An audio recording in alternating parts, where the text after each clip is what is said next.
Hello friends, எல்லாருக்கும் வணக்கம். இன்றைக்கி ரொம்பவே இன்ட்ரெஸ்டிங்கான ஒரு வீடியோ தான் பார்க்க போகிறோம். நீங்கள் நம்ம வீடியோவை இப்போ தான் ஃபஸ்ட் டைம் பார்க்குறீங்க அப்படின்னா நம்ம சேனலை சப்ஸ்கிரைப் பண்ண மறந்துடாதீங்க. நம்ம சப்ஸ்கிரைபர் கீத்து, சுபின், சிவரஞ்சனி, சதீஷ் 2 பேருமே டே இன் மை லைஃப் வீடியோ போடுங்கன்னு கேட்டிருந்தாங்க. இந்த வீடியோ அவங்களுக்காக தான். டியூஸ்டே மார்னிங் 7 o'clock தான் இன்றைக்கி நான் வந்து எந்திரிச்சேன். கொஞ்சம் லேட் ஆகிடுச்சு. காலையில் எந்திரிச்ச உடனே ஃபஸ்ட்டு வேலை நம்ம காய்கறியெல்லாம் ஃப்ரிட்ஜிலேருந்து எடுத்து வச்சிட்டோம் அப்படின்னா நம்ம சமைக்கும் போது அப்பப்போ வந்து ஃப்ரிட்ஜை திறந்து எடுக்கணுன்ற அவசியம் இருக்காது. நைட்டு வந்து பாத்திரம் வந்து கழுவ முடியலை, ஏன்னா தண்ணி வரல. இங்கே குவார்ட்டர்ஸில் வந்து தண்ணி வந்து ரொம்ப பெரிய பிரச்சனையாக இருக்குது. காலையில் 1 hour, சாயந்தரம் 1 hour தான் வருது. மார்னிங் வந்து நான் நைட்டே வந்து சுண்டல் வந்து ஊற வச்சுட்டேன். பழைய சாதமும் கொஞ்சம் போட்டு வச்சுருக்கிறேன். தயிருக்கும் வந்து ஊற்றி வச்சுட்டேன். ஏன்னா டெல்லியில் வெயில் வந்து அவ்வளோ பயங்கரமாக இருக்குது. இப்போ ஒரு 3-4 நாளாக வெயில் தாங்கவே முடியல. கிச்சனில் நின்று சமைக்கிறதே ரொம்ப பெரிய கஷ்டமாக இருக்குது. நம்ம கிச்சனில் நின்று சமைக்கும் போதே ஃபுல்லாக குளித்த மாதிரி ஆயிரும்.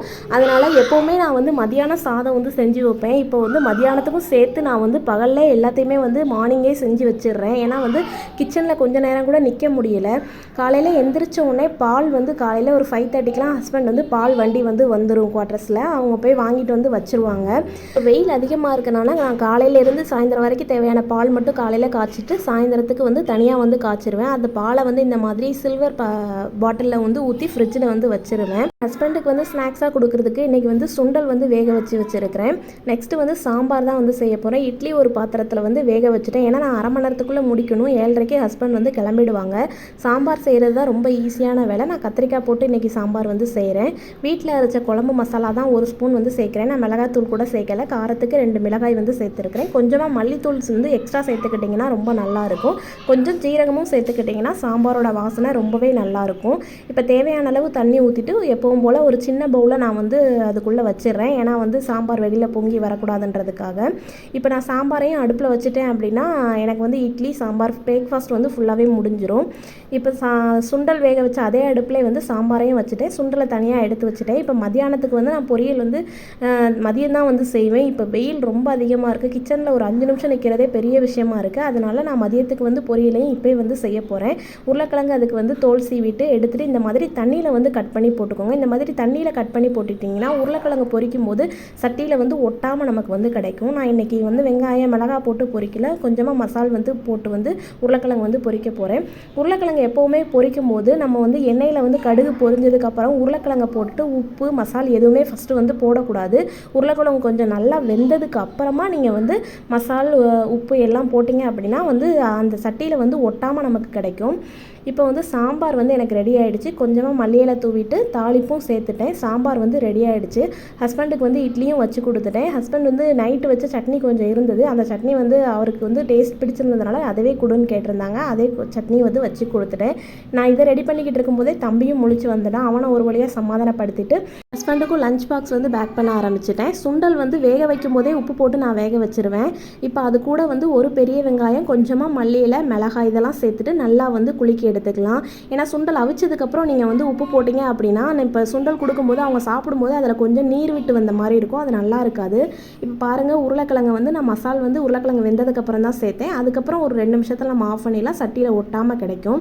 இப்போ சாதத்தையும் மதியானத்துக்கு தேவையான சாதத்தையும் நான் வந்து அடுப்பில் வச்சுட்டேன். அவ்வளோதான். குழந்தைங்க எந்திரிக்கிறதுக்குள்ளே பால் ரெடி பண்ணியாச்சு. மதியம் பொரியல், உருளைக்கிழங்கு, சாம்பார் மதியத்துக்கும் சேர்த்து ரெடி பண்ணியாச்சு.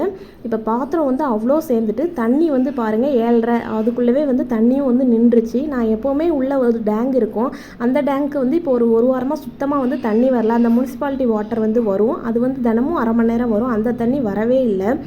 இப்போ நான் பாத்திரம் வந்து சரி கொஞ்சம் நேரம் அது அப்படியே இருக்கட்டும், நம்ம வந்து குழந்தைங்களும் எந்திரிச்சிட்டாங்கன்னு சொல்லிட்டு நான் குழந்தைங்களுக்கு சாப்பாடெல்லாம் ஊட்டிட்டு கொஞ்சம் நேரம் அவங்கள வந்து பால்கனியில் விளையாட விட்டேன் அப்படின்னா கொஞ்சம் நேரம் அவங்க வந்து நல்லா விளையாடுவாங்க. பால்கனியில் வந்து நாங்கள் வந்து 2nd ஃப்ளோரில் இருக்கோம். கொஞ்சம் வெளியில் வேடிக்கை பார்க்குறதுக்கு நல்லாயிருக்கும். அதுக்குள்ளே நேற்று போட்ட துணி வந்து சாயந்தரம் தான் போட்டேன். அதனால் இன்றைக்கி வந்து மார்னிங் வந்து அந்த துணியெல்லாம் நான் எடுத்து மடித்து வைக்கிறதுக்காக எடுத்து உள்ளே வச்சுட்டேன்.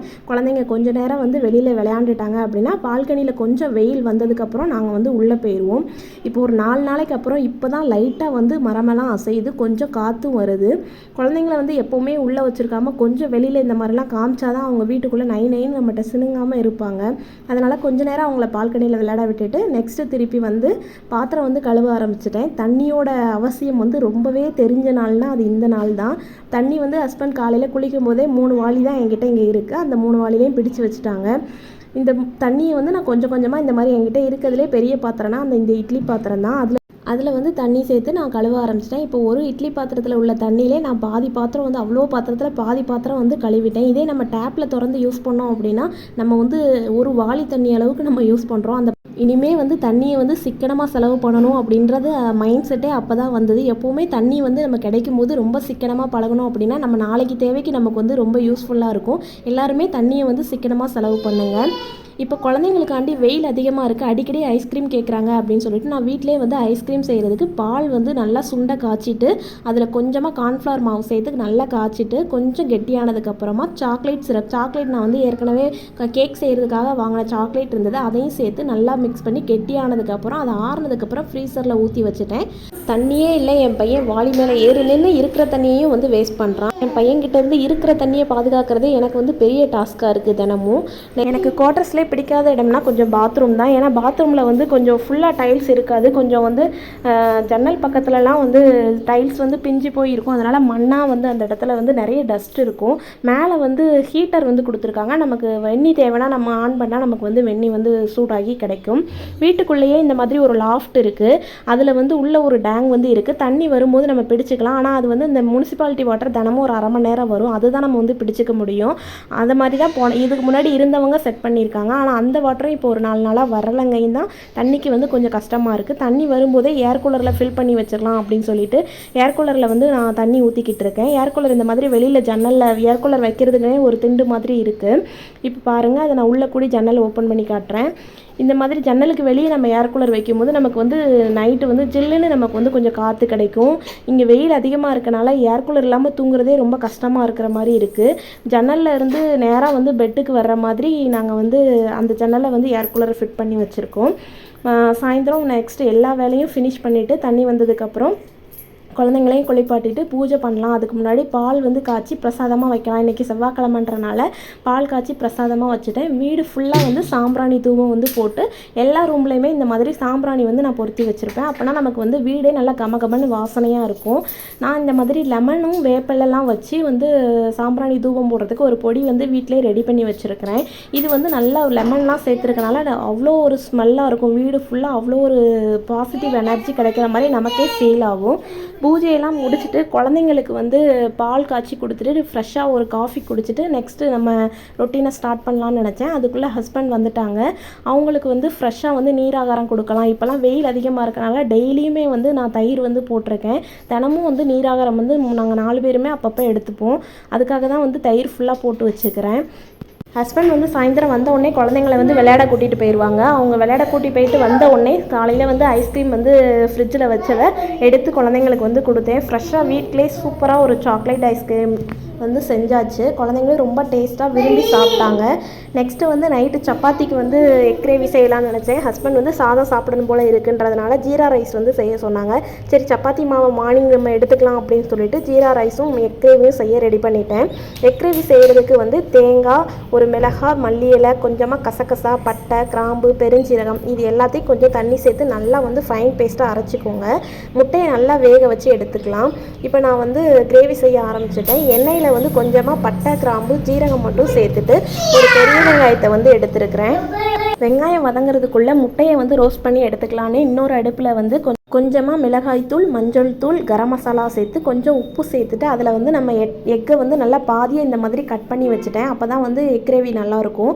இப்படி நல்லா 2 பக்கமும் ரோஸ்ட் பண்ணி எடுத்துக்கிட்டோம் அப்படின்னா இதை நம்ம நார்மலாக அப்படியே எக்கை சேர்க்கலாம். இந்த மாதிரி ரோஸ்ட் பண்ணி சேர்த்தோம் அப்படின்னா எக் கிரேவி இன்னுமே நமக்கு நல்லா டேஸ்ட்டாக கிடைக்கும். இந்த மாதிரி 2 பக்கமும் நல்லா ரோஸ்ட் பண்ணதுக்கப்புறமா நம்ம இப்போ வெங்காயம் அதுக்குள்ளே வந்துருச்சு. வெங்காயம் இந்த மாதிரி நல்லா கலர் சேஞ்ச் ஆனதுக்கு அப்புறமா நான் 1 ஸ்பூன் அளவு இஞ்சி பூண்டு விழுது சேர்த்துட்டேன். 2 தக்காளி சேர்த்துருக்கேன். தக்காளி வந்து நல்லா வதங்கணும். வதங்கினதுக்கப்புறம் மசாலாலாம் சேர்க்கலாம்.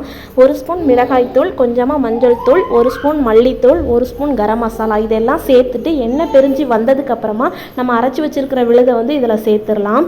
இப்போ சேர்த்துட்டு இது கூடவே கிரேவிக்கு தேவையான அளவு தண்ணி வந்து சேர்த்துக்கோங்க. கிரேவி கொஞ்சம் கட்டியாக இருந்தால் நல்லாயிருக்கும், தண்ணியாக இருந்தால் கொஞ்சம் ஒரு மாதிரி இருக்கும். கொஞ்சம் கெட்டியாக செஞ்சால் நல்லாயிருக்கும். அதுக்கேற்ற மாதிரி தண்ணி சேர்த்துட்டு இந்த மாதிரி மூடி வச்சிடலாம். எண்ணெய் பிரிஞ்சு வந்ததுக்கப்புறமா நாம் ரோஸ்ட் பண்ணி வச்சுருக்கிற எக் எல்லாத்தையுமே சேர்த்துடலாம். எக் சேர்த்துட்டு நல்லா மிக்ஸ் பண்ணி விட்டுட்டு ஒரு 2 நிமிஷம் கழித்து நம்ம அடுப்பை ஆஃப் பண்ணிடலாம். இந்த மாதிரி கொஞ்சமாக மல்லி இலை சேர்த்துடலாம். இப்போ நான் வந்து ஜீரா ரைஸ் வந்து செய்ய ஆரம்பிச்சிட்டேன். எக் கிரேவி ரெடி ஆகிடுச்சு. ஜீரா ரைஸ் வந்து குக்கரில் தான் செய்ய போகிறேன். 1 ஸ்பூன் நெய் சேர்த்துட்டு அதில் ஒரு பிரிஞ்சி இலை, 1.5 ஸ்பூன் அளவு ஜீரகம் நான் வந்து எடுத்துருக்கிறேன். ஒரே ஒரு மிளகாய், பச்சை மிளகாய் வந்து இந்த மாதிரி சின்ன சின்னதாக கட் பண்ணி சேர்த்துக்கோங்க. இது எல்லாம் எண்ணெயில் நல்லா வந்து பொரிஞ்சதுக்கு அப்புறமா நான் வந்து அரை மணி நேரம் வந்து நார்மல் சாப்பாட்டு அரிசி தான் ஊற வச்சுருக்கிறேன். பாஸ்மதி ரைஸ் எடுக்கல, நார்மல் அரிசியை இந்த மாதிரி நெய்யில் நல்லா ரோஸ்ட் பண்ணிவிட்டு 3/4 கப் அரிசி எடுத்தேன். அதுக்கு வந்து 1.5 கப் அளவு தண்ணி சேர்த்துக்கிறேன். 1 பங்கு அரிசிக்கு 2 பங்கு தண்ணி சரியாக இருக்கும். தேவையான அளவு உப்பு சேர்த்துட்டு இப்போ நம்ம குக்கரை மூடி ஒரு 3 விசில் விட்டு எடுக்கலாம். கேஸ் நல்லா போனதுக்கப்புறமா எப்போவுமே ஓப்பன் பண்ணால் அப்போ தான் நமக்கு சாதம் நல்லா வெந்து கிடைக்கும். பாருங்கள், கொஞ்சம் கூட ஒட்டாமல் சூப்பராக நம்மளோட ஜீரா ரைஸ் வந்து ரெடி ஆகிடுச்சு. குக்கர் ஓப்பன் பண்ண உடனே அந்த நெய் ஜீரகத்தோட வாசனை வீடு ஃபுல்லாக இருக்கும். ரொம்ப டேஸ்ட்டாக இருக்கும் ஜீரா ரைஸோட எக் கிரேவி சேர்த்து சாப்பிடும்போது. இப்போ ஜீரா ரைஸை நான் ஹாட் பாக்ஸில் மாற்றிட்டு அதில் கொஞ்சமாக வந்து மல்லி இலை தூவி எடுத்துக்கிட்டேன்.